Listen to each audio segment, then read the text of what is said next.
Hello team and welcome to another ATP Geopolitics video with myself, Jonathan M.S. Pearce. This is a Ukraine war frontline update for the 9th of November 2023.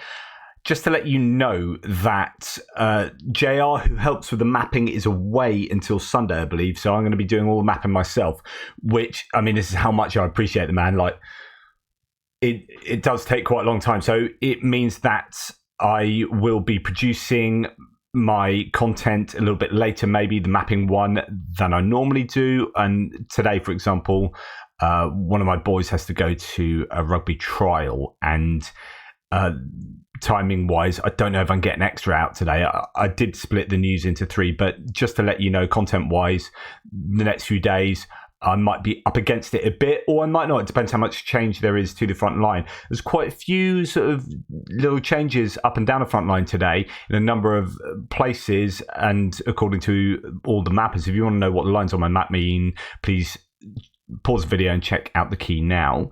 But let's go to the northeast, as that's where we normally start. Kupiansk to Svatova to Kreminna front line.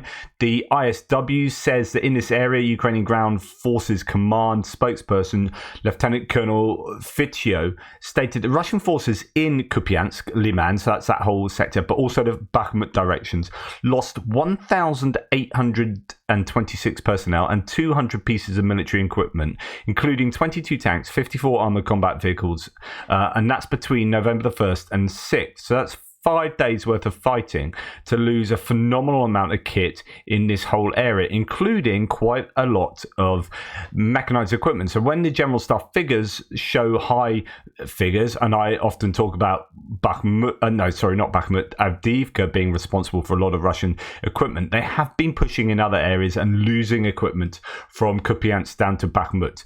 So there are a lot of flashpoints on the front line, and there has been movement here and there, but the Ukrainians by and large have been holding the Russians back. According to Syriac maps here, up near Kotelyrivka and Krokmalna, the Russians have pushed across the railway line, improving their position. So that's up in this area, north of or northwest of Svatova, past Kuzymivka, and on towards the Persho-Travnevi kind of corner of the front line up there.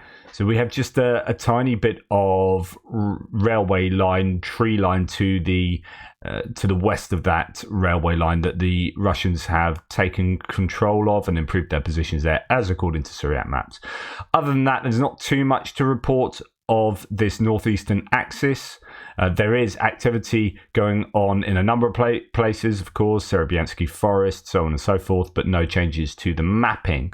Then when we come to Bakhmut, it appears to me, and this is perhaps a little bit of speculation, but it does appear that the Russians have put the Ukrainians on something of a back foot. At least the momentum has possibly stopped in favor of Ukraine, as the Russians are pushing back in a number of places.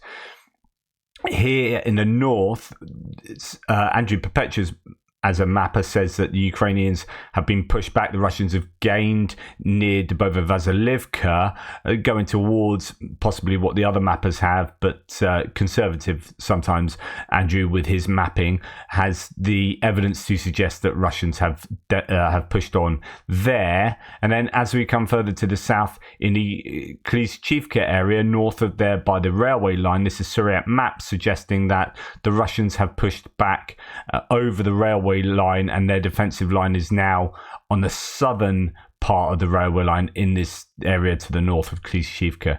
So that is different to the other mappers. Take that with a grain of salt, a pinch of salt, of course, but it could be that the Russians have pushed back there. We haven't heard of any gains for the Ukrainians in that area. ISW doesn't really tell us anything apart from marginal gains from Bakivka, but talking about that which we had already established a couple of days ago in that area where the Russians have been having some success. So you can see that the Russians are potentially pushing back in all of this Bakhmut area they do have quite a few troops there. It'd be interesting to see whether the Ukrainians think that's a useful place to throw their offensive efforts still. Right, as we then come down to Avdiivka, quite a bit to say about here. And you can see that in this northern area, the Russians have been putting quite a bit of pressure on. All the mappers agree that... Oh, well, actually, no, Andrew Perpetua has a little bit of gain here and there. Yeah, all the mappers here agree that the Russians have pushed the Ukrainians back. Let's see what the ISW, Institute for the Study of War, has to say. A Russian mill blogger claimed that Russian forces have advanced to positions 400 meters from the southern border of Avdiivka, but ISW has not observed visual evidence of this claim. Russian sources continue to claim that Russian forces advanced near the railway line near Stepova, but Ukrainian forces stated that Russian forces suffered high casualties to make this advance. So it's quite an expensive area for the Russians that we've known for some time, right? Ukrainian Tavrist Group of Forces spokesperson Stupin stated on November the 7th that Russian forces in the Avdiivka area lost 585 personnel within the past day during light infantry attacks without armoured vehicle support. So this supports the idea that the Russians are not using so much mechanized equipment in the area to do their attacks. They're doing things on foot, light infantry attacks, and costs them dearly. They lost, well, we believe what the spokesperson has to say, 580 personnel in one day. That's hugely costly, but they are making these creeping advances. And as I've mentioned before, the calculation appears to be for the Russians that losing that many people is still worth it as long as they can, make these slow advances to close this gap between the north and the south of Avdiivka and interdict this ground line of communication that comes into Avdiivka from the west. This railway line, just very slight gains for the Russians here, as according to the mappers, in this area near to the railway line, just moving from one side of the railway line, or really from one tree line now to the next tree line on the Stepova side. Then when we come up here north of Stepova and west of Krasnohorivka, the Russians have appeared to have gained more land, this field and this area of settlement here.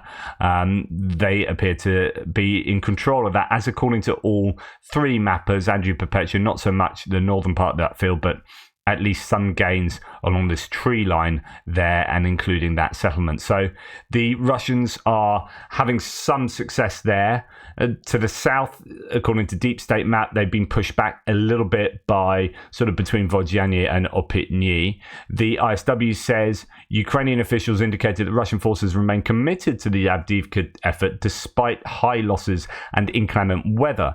Ukrainian military spokesperson Kotsukon stated that Russian forces have concentrated 40,000 reserves in the Avdiivka direction. Remember, they've got quite a lot up in Bakhmut as well, though it is unclear how many of these personnel are committed to the offensive operations. Ukrainian officials have recently stated Russian forces have 40,000 total personnel in the area.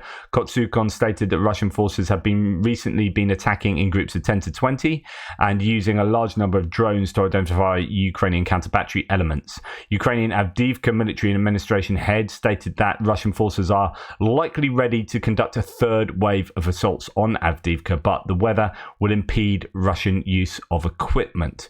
Interesting. And Ukrainian forces reportedly made marginal gains during counterattacks near Avdiivka on the 8th. A Russian mill blogger claimed that Ukrainian forces achieved partial success while counterattacking Russian positions near Vodyane, and that could be what Deep State map is referring to in the map change there.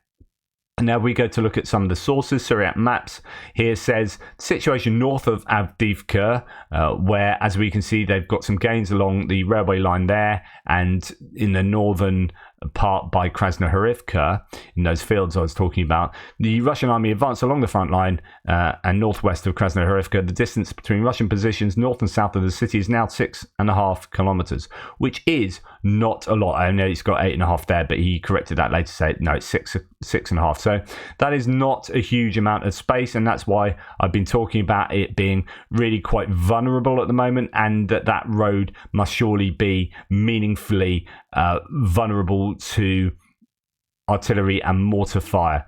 As I've said before, when there is only sort of, 2 kilometers to the road, and then a further maybe 6 kilometers. So somewhere between 6.5 and 8 kilometers, depending on where you draw the line, is that gap between the north and the south necks of that Avdiivka cauldron. National Guard have said that Russia is attacking Avdiivka from 3 fronts today. Russia continues to throw infantry and drones, so just had mentioned in the ISW about drones, at the embattled city of Avdiivka, attacking from 3 different angles, said Ruslan Muzychuk, spokesperson for the Ukrainian National Guard. So I think Avdiivka is tough. As I've said before, the Russians, if they continue with this theory that, we can expend untold amounts of infantry, personnel in taking small amounts of land, if that works for them, then they will continue taking that land until Avdiivka is operationally surrounded. So we know that Ukrainians have got some better forces in the area that they've drafted in, or fresher forces down from the Zaporizhia direction. As we go to the south now, just a little bit about Mikhailska that's worth mentioning here. Geolocated footage published on the 6th shows that Russian forces advance north of Mikhailska. This is what I reported the other day. Here are the geolocations for that. We'll plug them in, see what that tells us.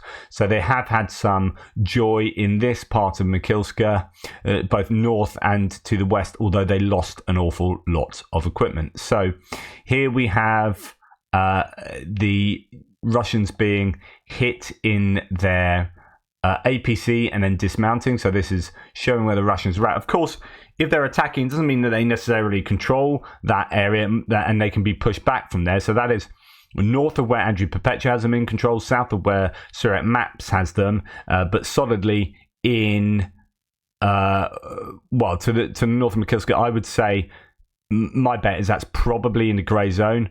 And Andrew Perpetua is probably correct there, as in that's where they're attacking towards. And if they're driving towards the Ukrainians in that position and having their AFV explode and APCs hit and then dismounting, that doesn't signify control of territory for me. Another one, they're all going to be generally in this area. And then another explosion as possibly an AFV is hit or is releasing smoke. And here we see that in just to the north of there, but still could well be in the grey zone. So I guess these are basically confirming that the Russians have been attacking in the area at the very least, may have taken ground.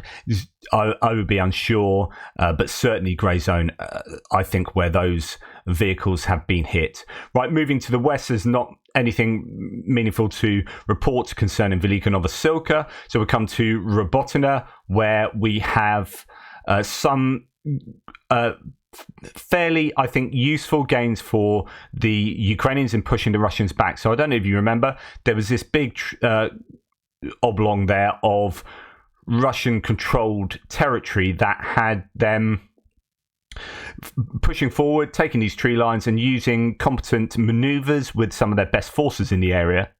And they did well to take that, but it seems that they've been pushed back from there now, and that's good news, because that was well-won Russian territory with decent troops. And I think it's important that they're pushed back, particularly around here. So if we have Andrew Perpetua has gains here, which is the Russians being pushed back behind these tank ditches in the first kind of line of defence here towards these manned trenches just behind there. And I think if they're having that success in this area, that can bode well for the Ukrainians. There is some high ground here that they still want to take. It's been such a long time in coming.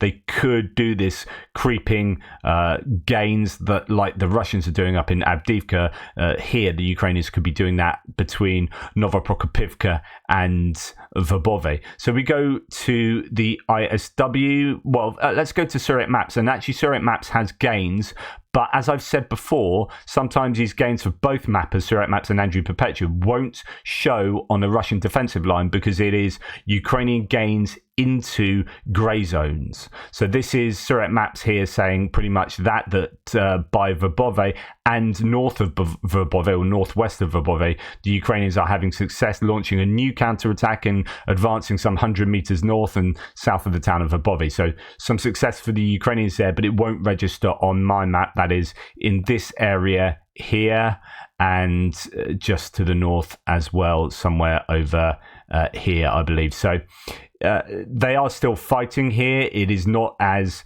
heavy as it was, say, a month or two ago, but there is still activity taking place.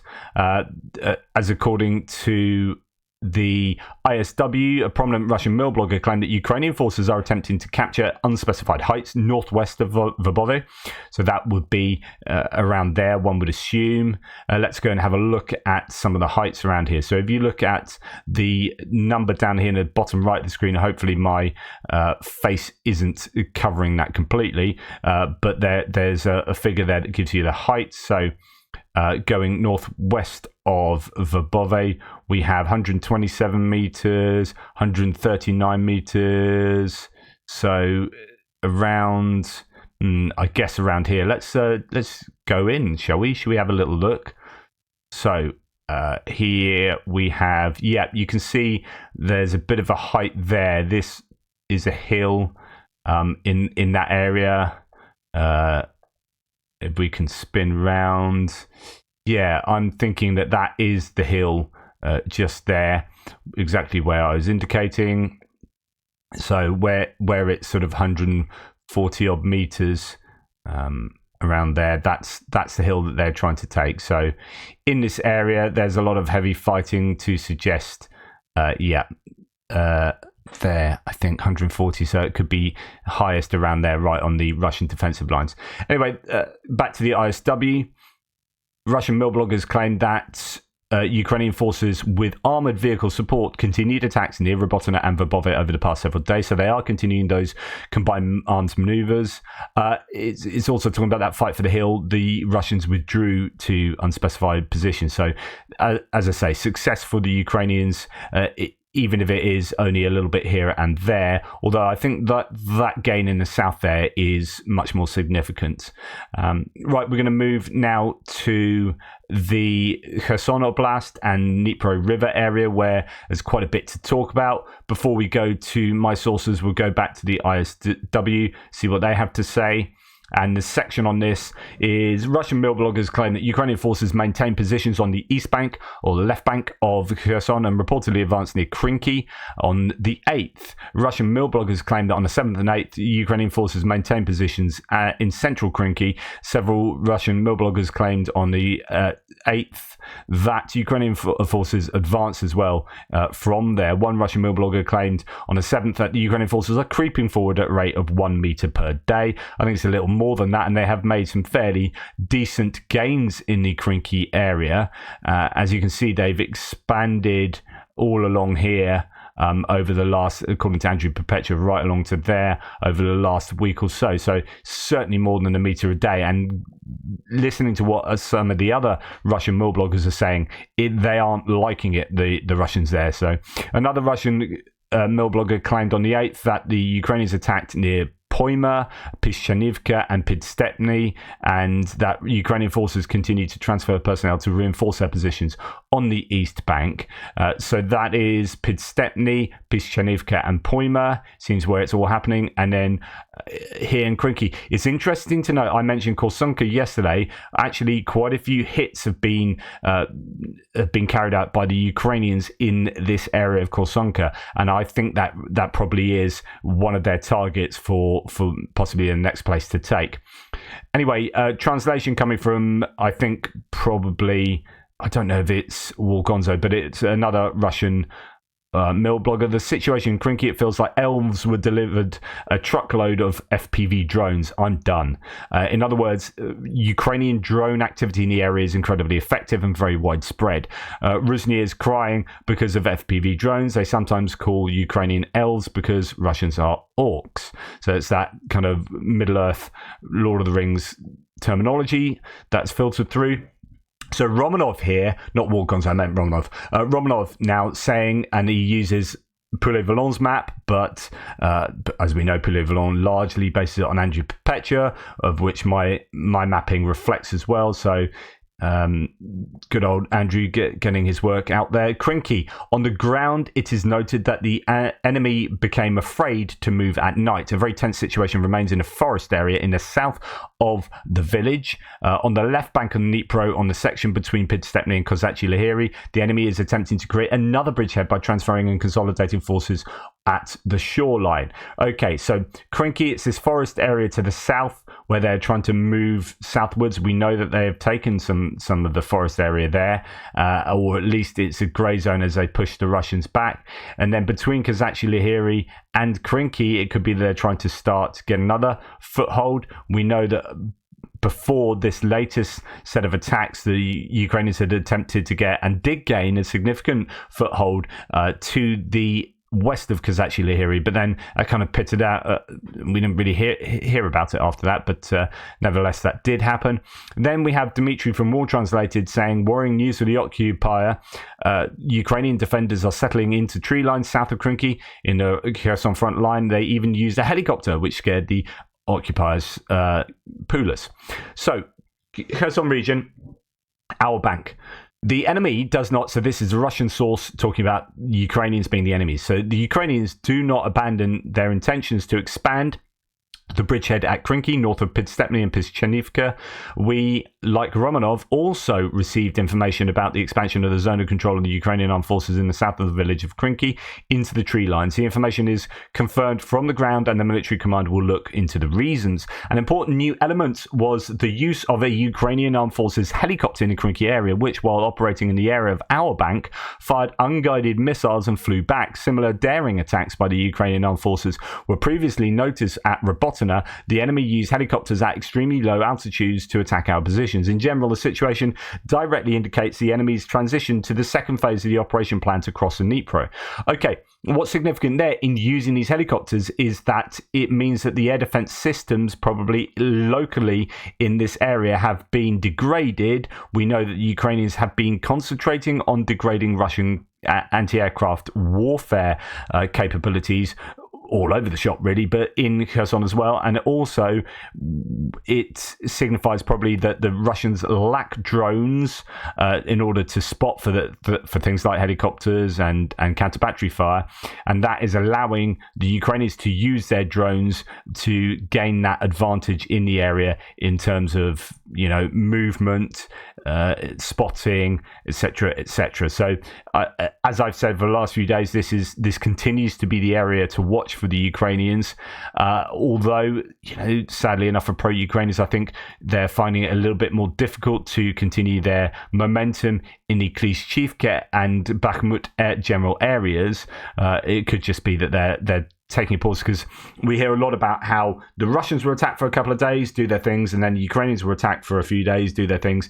And after you take those kind of attacks into account, the Ukrainians still continue to grind forward in this particular area, but they have been taking territorial losses north of Bakhmut, and I don't know if that's a worry for the Ukrainians. Anyway, that's the Frontline update for today. Hopefully that was useful for you. Please like, subscribe and share. Take care, and I'll speak to you soon.